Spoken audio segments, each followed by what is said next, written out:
McDonough, ladies and gentlemen. I have come to Germany to learn at firsthand the problems involved in the reconstruction of Germany and to discuss with our representatives the views of the United States government as to some of the problems confronting us. We in the United States have given considerable time and attention to these problems because upon their proper solution will depend not only the future well-being of Germany, but the future well-being of Europe.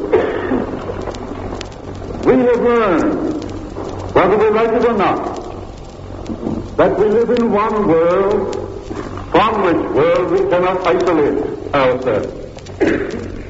We have learned that peace and well-being are indivisible, and that our peace and well-being cannot be purchased at the price of the peace or well-being of any other country.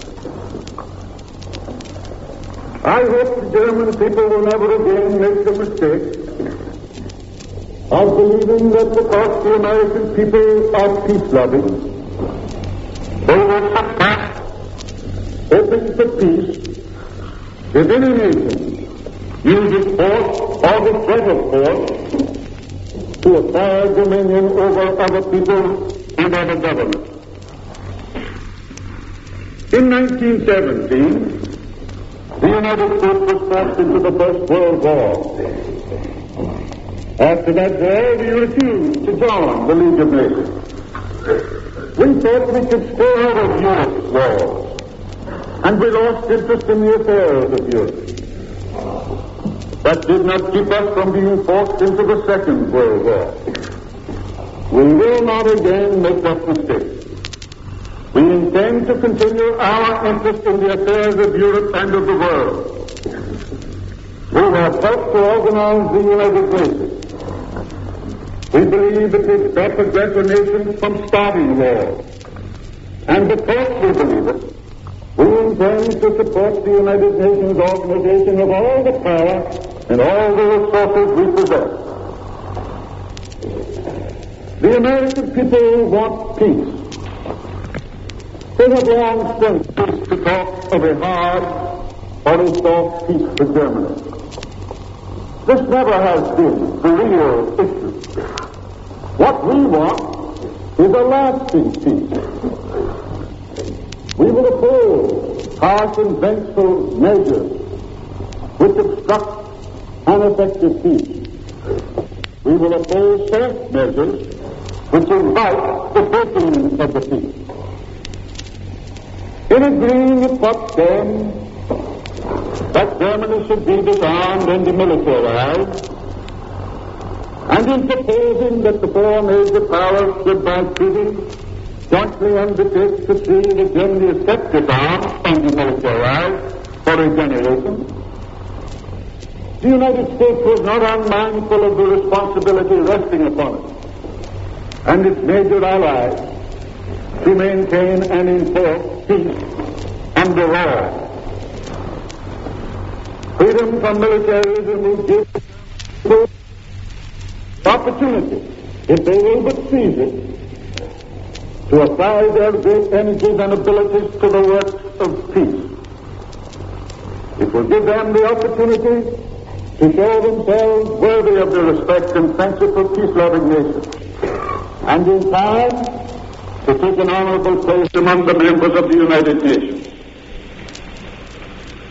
It is not in the interest of the German people or in the interest of world peace that Germany should become a pawn or a partner in a military struggle for power between the East and the West. Twice in our generation, German militarism and Nazism have devastated the lands of Germany's neighbors. It is only fair and just that Germany should do her part to repair that devastation.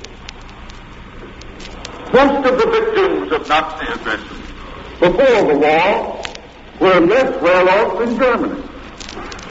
They should not be expected by Germany to bear unaided the major cost of Nazi aggression. The United States, therefore, is prepared to carry out fully the principles outlined in the Potsdam Agreement on demilitarization and reparation. However, there should be changes in the levels of industry agreed upon by the Allied Control Commission if Germany is not to be administered as an economic unit as the Potsdam Agreement contemplates and requires. The basis of the Potsdam Agreement was that, as part of a combined program of demilitarization and reparation, Germany's war potential should be reduced by elimination and removal of the war industries and the reduction and removal of heavy industrial plants. It was contemplated this should be done to the point that Germany would be left with levels of industry capable of maintaining in Germany average European living standards without assistance from other countries. The plants were to be removed, were to be delivered as reparations to the Allies. Plants to be removed from the Soviet zone were sold to the Soviet Union and Poland. And the plants to be removed from the Western zone was going part to the Soviet Union, but in the main to the Western Allies. Provision was also made for the distribution of Germany's foreign assets among the Allies. After considerable discussion, the Allies agreed upon level to which the principal German industry should be reduced in order to carry out the Potsdam Agreement.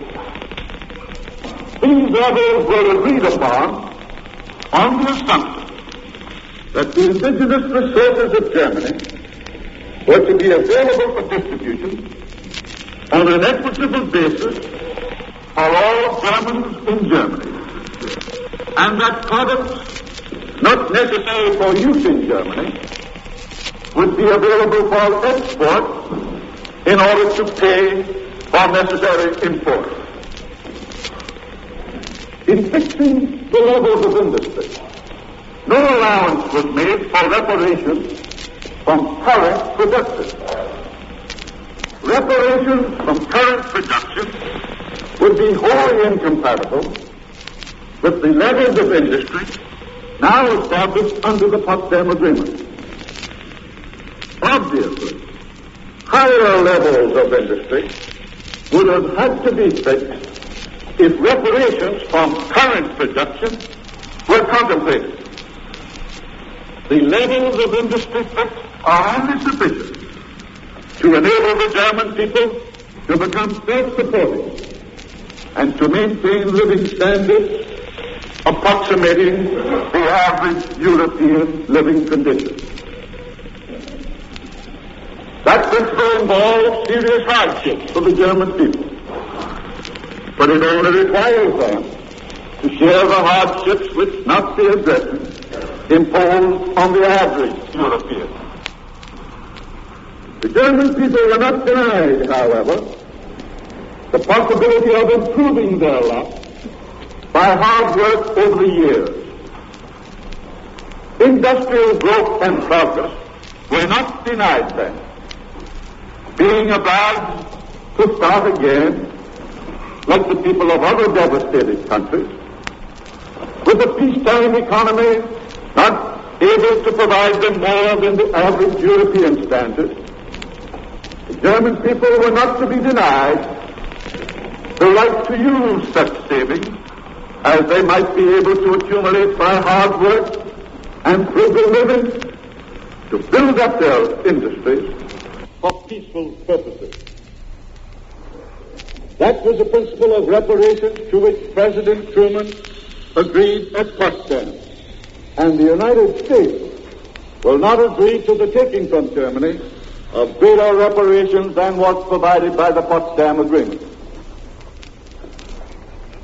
The carrying out of the Potsdam Agreement has, however, been obstructed by the failure of the Allied Control Council to take the necessary steps to enable the German economy to function as an economic unit.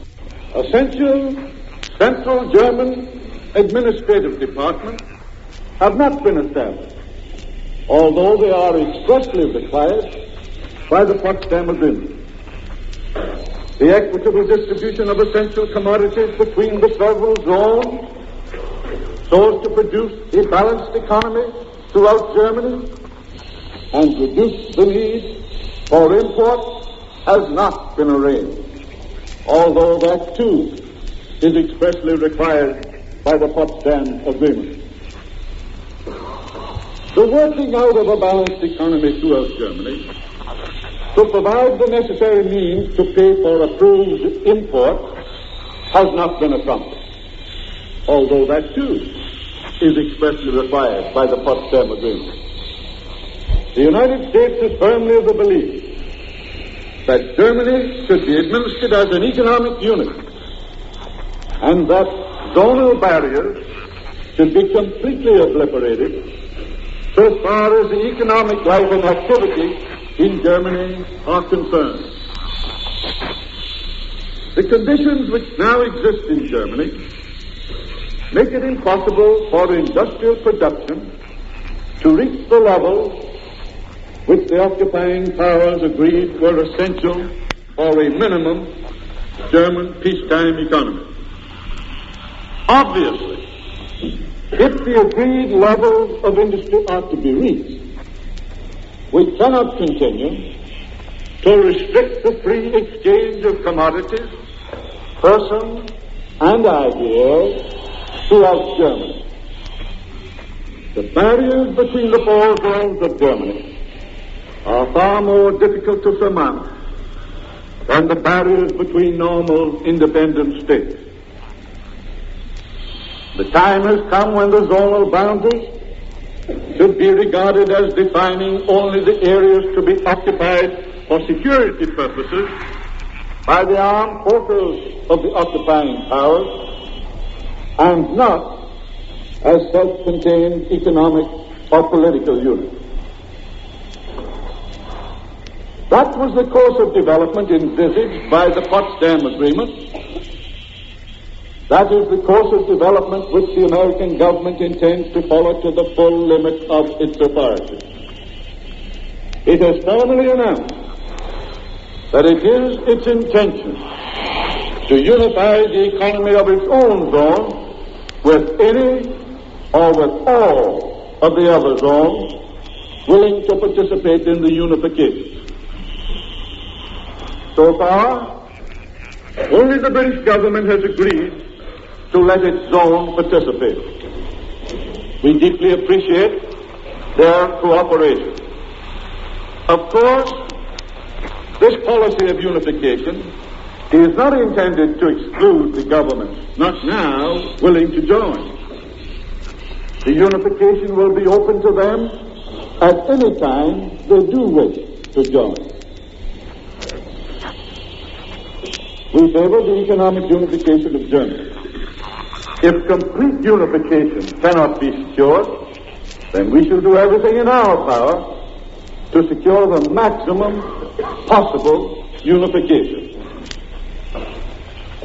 Important as the economic unification is for the recovery of Germany and of Europe, the German people must recognize that the basic cause of their suffering and distress is the war which the Nazi dictatorship brought upon the world. But just because suffering and distress in Germany is inevitable, the American government is unwilling to accept responsibility for the needless aggravation of economic distress that is caused by the failure of the Allied Control Council to agree to give the German people a chance to solve some of their most urgent economic problems. So far as many vital questions are concerned, the Control Council is neither governing Germany nor allowing Germany to govern itself. A common financial policy is essential for the successful rehabilitation of Germany. Runaway inflation, accompanied by economic paralysis, is almost certain to develop unless there is a common financial policy directed to the control of inflation. A program of drastic fiscal reform to reduce currency and monetary claims, to revise the debt structure, and to place Germany on a sound financial basis is urgently required. The United States has worked hard to develop such a program, but fully coordinated measures must be accepted and applied uniformly to all zones if ruinous inflation is to be prevented. The Central Agency of Finance is obviously necessary to carry out any such program effectively. It is also essential that transportation, communications, and postal services should be organized throughout Germany without regard to zonal barriers. The nationwide organization of these public services was contemplated by the Potsdam Agreement. 12 months have passed, and nothing has been done. Germany needs all the food she can produce. Before the war, she could not produce enough food for her population. The area of Germany has been reduced. Population of Silesia, for instance, has been forced back into a restricted area. Armies of occupation and displaced persons increased demand, while lack of farm machinery and fertilizer reduced supply. To secure the greatest possible production of food and the most effective use and distribution of the food that can be produced, a central administrative department for agriculture should be set up and allowed to function without delay. Similarly, there is urgent need for the setting up of a central German administrative agency for industry and foreign trade. While Germany must be prepared to share her coal and steel with the liberated countries of Europe dependent upon those supplies, Germany must be enabled to use her skills and her energies to increase her industrial production and to organize the most effective use of her raw materials.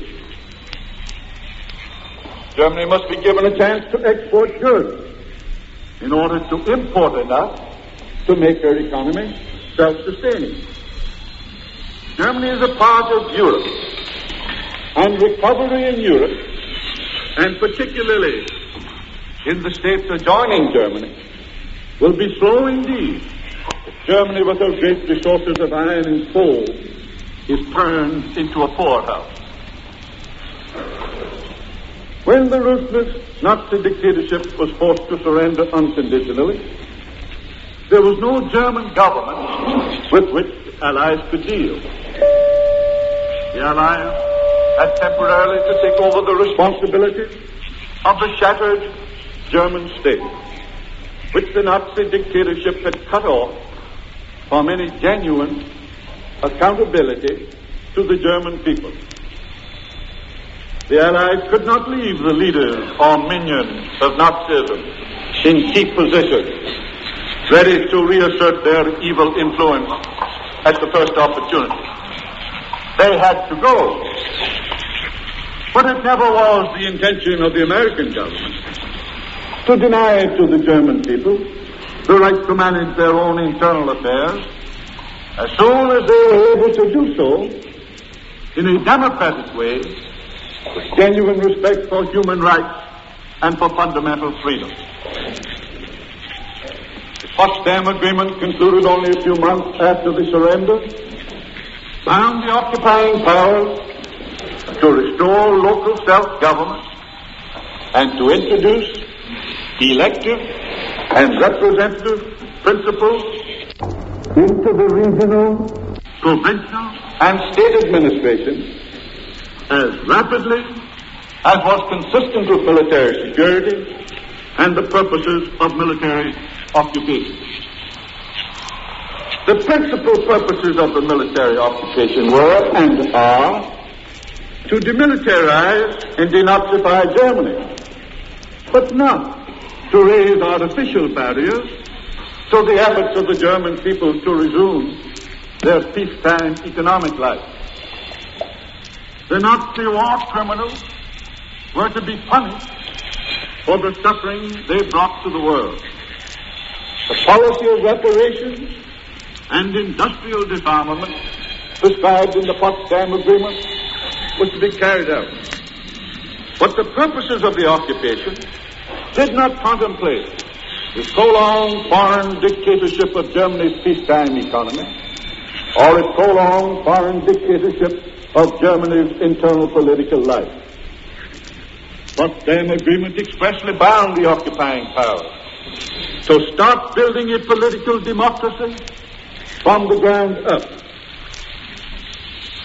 The Potsdam Agreement did not provide that there should never be a central German government. It merely provided that for the time being there should be no central German government. Certainly, this only meant that no central German government should be established until some sort of democracy was rooted in the soil of Germany and some sense of local responsibility developed.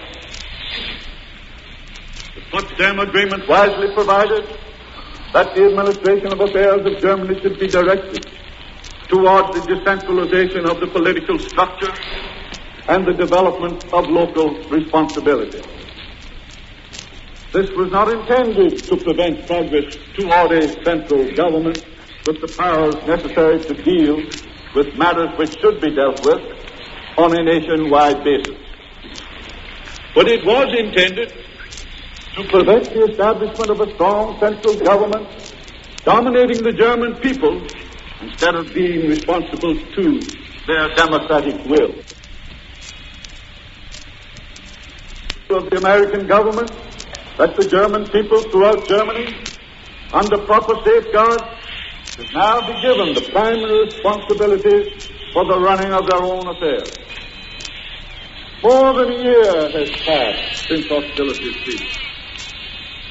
The millions of German people should not be forced to live in doubt as to their fate. Is this view of the American government? The Allies without delay submit term of the peace settlement which they expect the German people to accept and observe.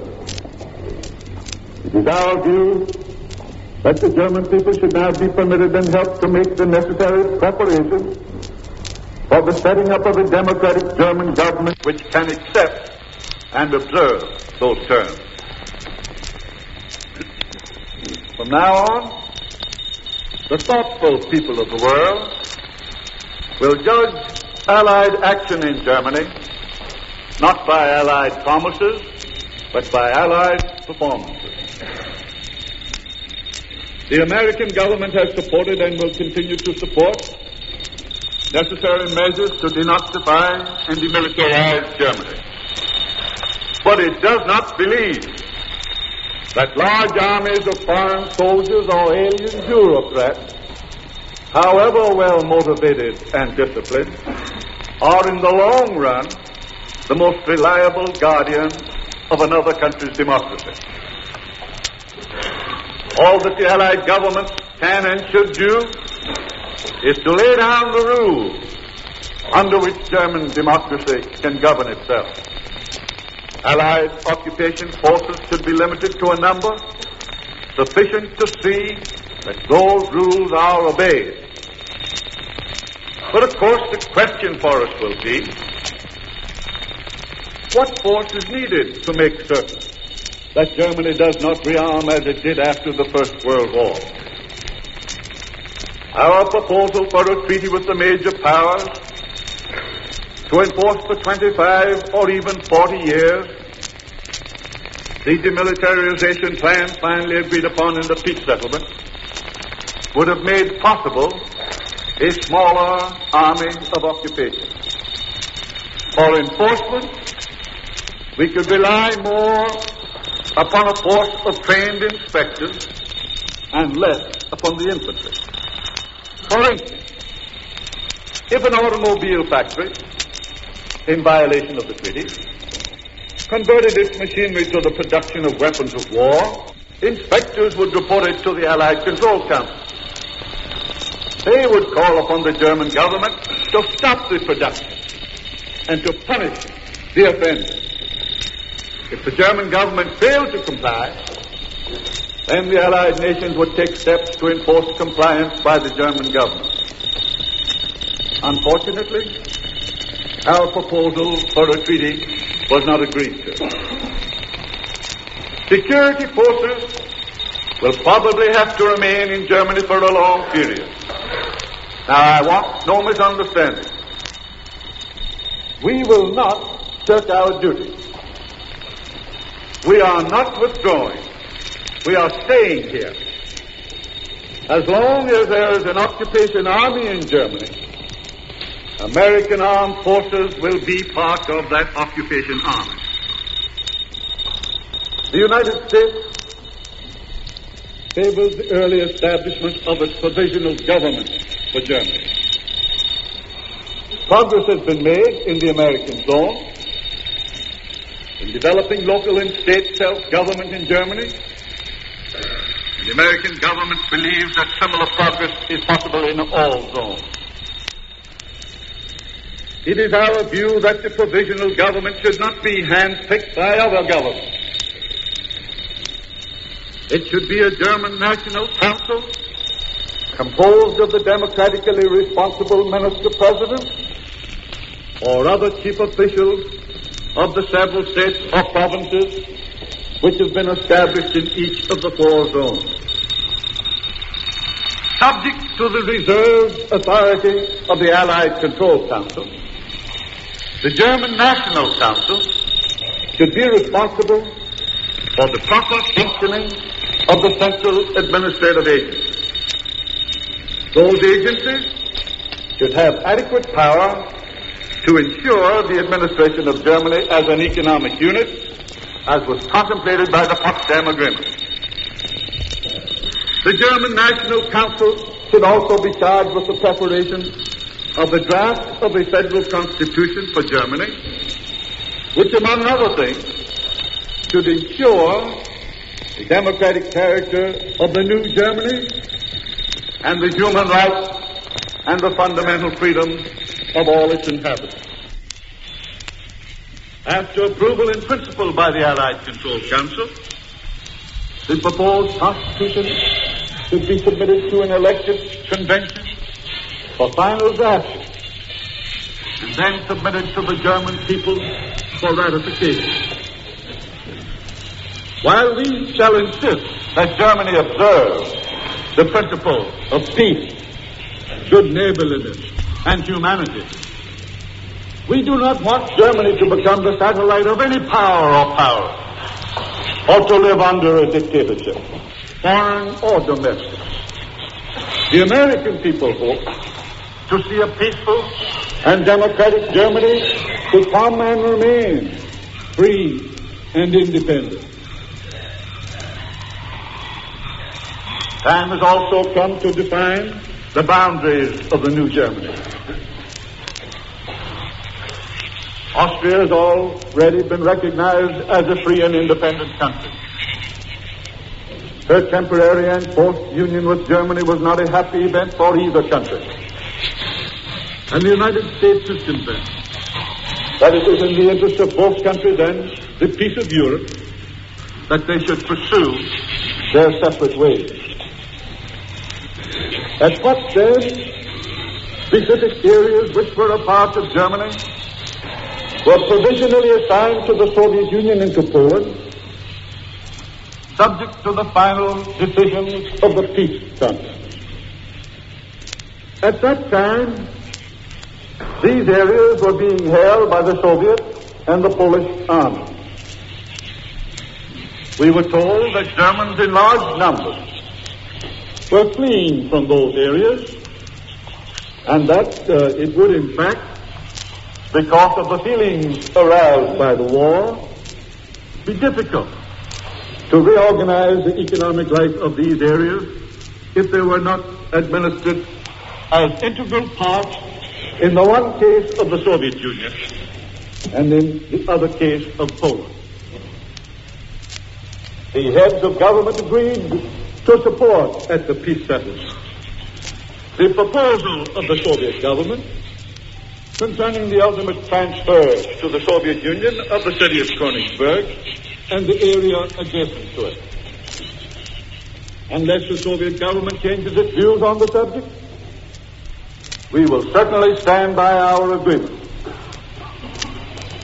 With regard to Silesia and other Eastern German areas, the assignment of that territory to Poland by Russia for administrative purposes had taken place before the Potsdam meeting.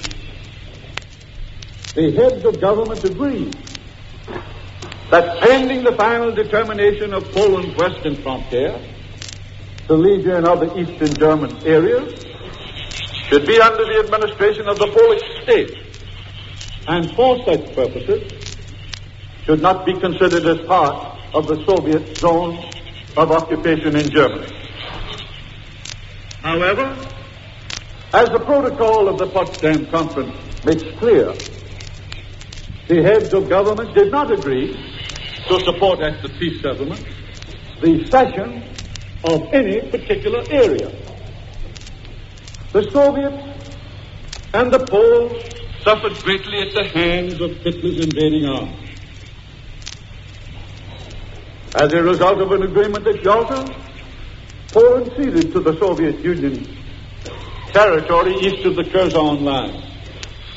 Because of this, Poland asked for a revision of her northern and western frontiers.